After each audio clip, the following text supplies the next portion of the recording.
শেহতীয়াকৈ বিভিন্ন ধৰণৰ সামাজিক মাধ্যম বা বাতৰি কাকতত যি তিতাবৰ চাউলত বিষাক্ত আৰ্ছেনিক ধৰাৰ পৰা যি খবৰ প্ৰকাশিত হৈ আছে তাৰ সন্দৰ্ভত আজি তিতাবৰ গ্ৰাম্য সাংবাদিক সন্থাৰ উদ্যোগত আৰু তিতাবৰ সমাজ জীৱনৰ লগত জড়িত প্ৰত্যেকটো দল সংগঠন তথা সচেতন ৰাইজক একত্ৰিত কৰি আজি এক ৰাজহুৱা সভা অনুষ্ঠিত কৰা হৈছিল আৰু এই ৰাজহুৱা সভাত তিতাবৰ চাউলত আৰ্ছেনিক ধৰা পৰা যি এক শেহতীয়া বাতৰি সমগ্ৰ অসমৰ প্ৰেক্ষাপটৰ লগতে ভাৰতবৰ্ষৰ প্ৰেক্ষাপটত উপচি পৰিছে। গতিকে এই সম্ভৱত আমি সমূহ তিতাবৰবাসী সচেতন ৰাইজে এক আলোচনাত মিলিত হওঁ আৰু এই আলোচনাৰ সন্দৰ্ভত আমি আলোচনাত এক সিদ্ধান্ত গ্ৰহণ কৰা হয় যে তিতাবৰ চাউলক লৈ যি বিতৰ্ক সূত্ৰপাত হৈছে বা তিতাবৰ চাউলত যি বিষাক্ত আৰ্ছেনিক ধৰা পৰা কথা ওলাইছে, গতিকে এই সন্দৰ্ভত আমি এক উচ্চ পৰ্যায়ৰ পৰীক্ষা কৰি মুখ্যমন্ত্ৰীৰ পূৰ্ণ হস্তক্ষেপ দাবী কৰিছোঁ আৰু অনাগত সময়ত যাতে অসমৰ মুখ্যমন্ত্ৰী আৰু কৃষিমন্ত্ৰীৰ হস্তক্ষেপৰ জৰিয়তে তিতাবৰ চাউলত যে আৰ্ছেনিক মুক্ত হয় নে নহয় যে বা আৰ্ছেনিক আছেনে নাই এই কথা স্পষ্টীকৰণৰ বাবে এক উচ্চ পৰ্যায়ৰ পৰীক্ষা কৰি সমূহ তথ্য ৰাজহুৱা কৰিব আমি দাবী জনাইছোঁ।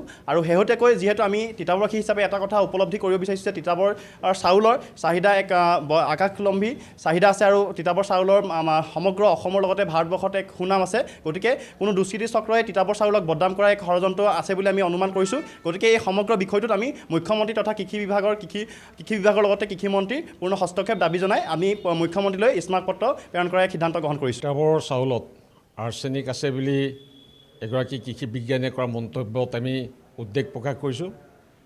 আজি সমগ্ৰ অসমে জানে তিতাবৰত কৃষি অৰ্থনীতিৰ ওপৰত নিৰ্ভৰশীল আৰু তিতাবৰ চাউল বুলি ক'লে অসম বিখ্যাত আৰু তিতাবৰ চাউলৰ নিজস্ব গুণাগুণ আছে, তিতাবৰ চাউলৰ স্বাভিমান আছে আৰু এনে এটা সময়ত তিতাবৰ চাউলত আৰ্ছেনিক আছে বুলি এগৰাকী বিজ্ঞানীয়ে মত প্ৰকাশ কৰাত প্ৰকৃততে কৃষি অৰ্থনীতিৰ ক্ষেত্ৰত এক ভাবুকি কঢ়িয়াই আনিছে। এই গোটেই বিষয়টোক আমি অসম চৰকাৰক গুৰুত্ব সহকাৰে গ্ৰহণ কৰাৰ দাবী জনাইছোঁ, কাৰণ গোটেই বিষয়টোৰ লগত মানুহৰ জীৱনৰ প্ৰশ্ন জড়িত হৈ আছে।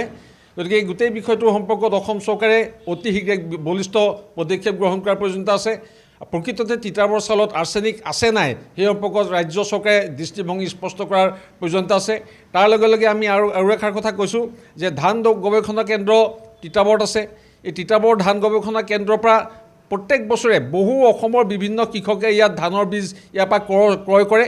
এই ধানৰ বীজ আৰ্ছেনিক মুক্ত হয় নহয় এই সম্পৰ্কত কিন্তু ৰাজ্য চৰকাৰ কৃষি বিভাগে আৰু তিতাবৰ ধান গৱেষণা কেন্দ্ৰই ৰাজহুৱাভাৱে স্থিতি স্পষ্ট কৰাৰ প্ৰয়োজনীয়তা আছে। অতি শীঘ্ৰে এই বিষয়ত চৰকাৰ আৰু ধান গৱেষণা কেন্দ্ৰই স্থিতি স্পষ্ট নকৰিলে ইয়াৰ প্ৰতিবাদক কিন্তু যিকোনো মুহূৰ্তত ৰাজপথলৈ ওলাইবলৈ বাধ্য হ'ব বুলি স্পষ্ট মত প্ৰকাশ কৰিছে। যিকোনো খবৰৰ বাবে যোগাযোগ কৰক 7099017330 লগতে 7099017110 নম্বৰত।